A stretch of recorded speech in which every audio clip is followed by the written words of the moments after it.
The citizens have experienced unimaginable suffering resulting from the challenges associated with bad and wickedly skewed leadership, styled as exemplified by our leadership at different strata. This fact can be seen across the spectrum of our society. I remember the first meeting our team had to discuss about this year's edition of Future Leadership Conference. We were looking at possible theme for this conference, and everyone agreed that a discussion on leadership challenges in Nigeria would be appropriate. We have always had leadership in Nigeria, but unfortunately, it has been self-serving and a driver for life-threatening corruption. We see a new horizon in spite of Nigerians' failed leadership and seeing the major fails of our national life. We cannot continue to blame everyone or anyone for these failures as a nation, but rather let's take up the responsibility in bettering the nation and ensuring that transformational leaders become the gatekeepers of our nation. I see a new horizon in spite of our nation failure. Though my position about Nigeria being able to work again in our collective interest sounds very ridiculous and unbelievable.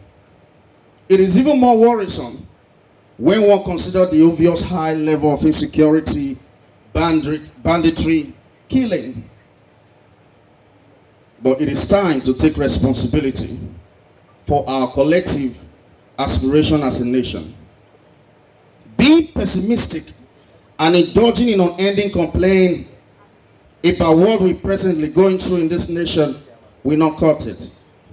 I believe strongly that we can institute the right model of leadership on our country. We have never seen lack, or rather, we have never had lack of both human and natural resources.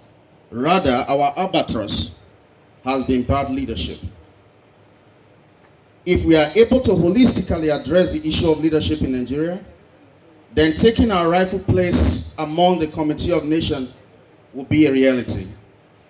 I am so hopeful that there will be a day in the annals of our history when citizens will be bold enough not to vote against their conscience, just like we've been having.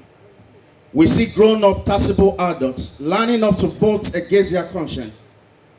That will no longer be our way. You will agree with me in that an uninformed mind will always make deformed decisions, even in leadership.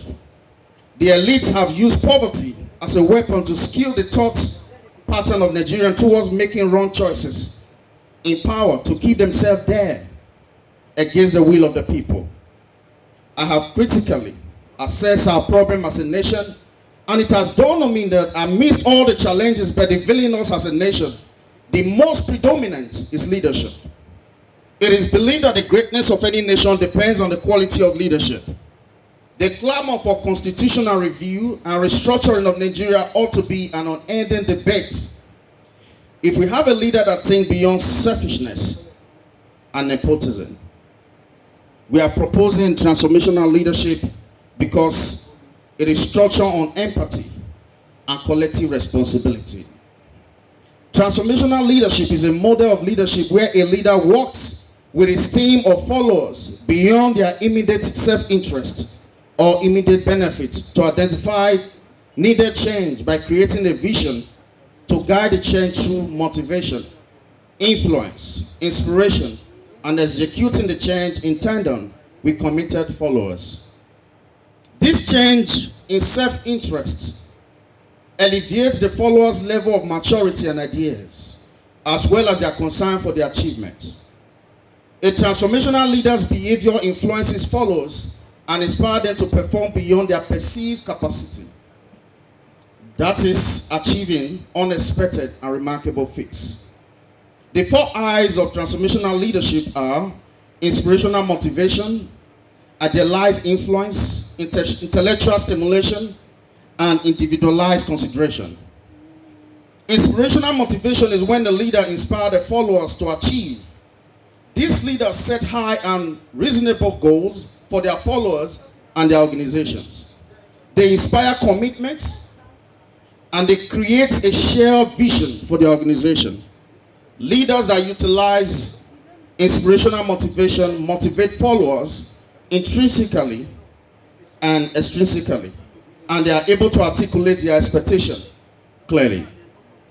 Inspirational motivation is closely tied to productivity.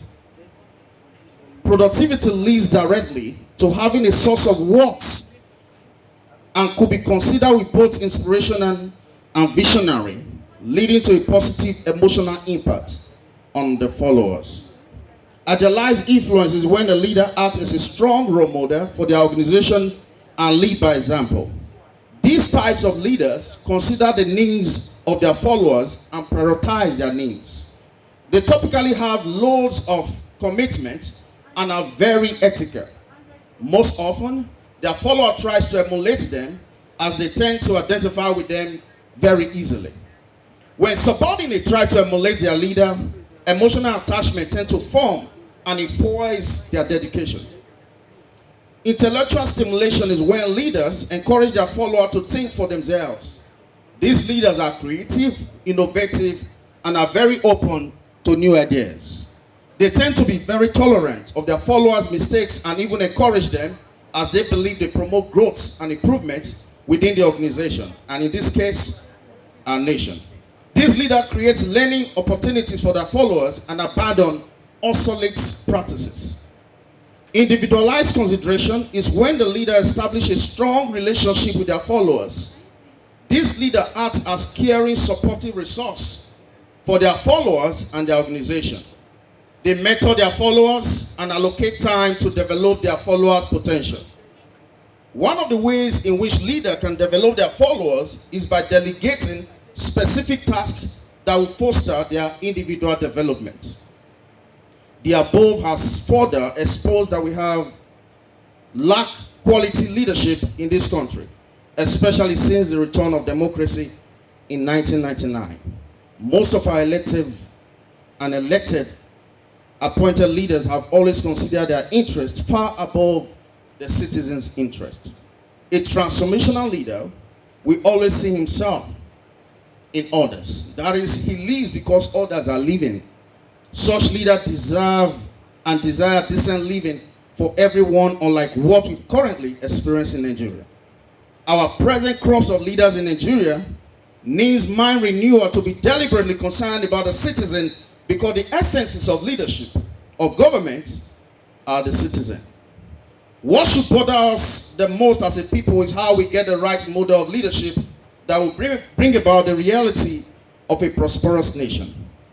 Our collective prosperity lies in the prosperity of our nation. So we must be serious about resolving leadership problem or quagmire in Nigeria.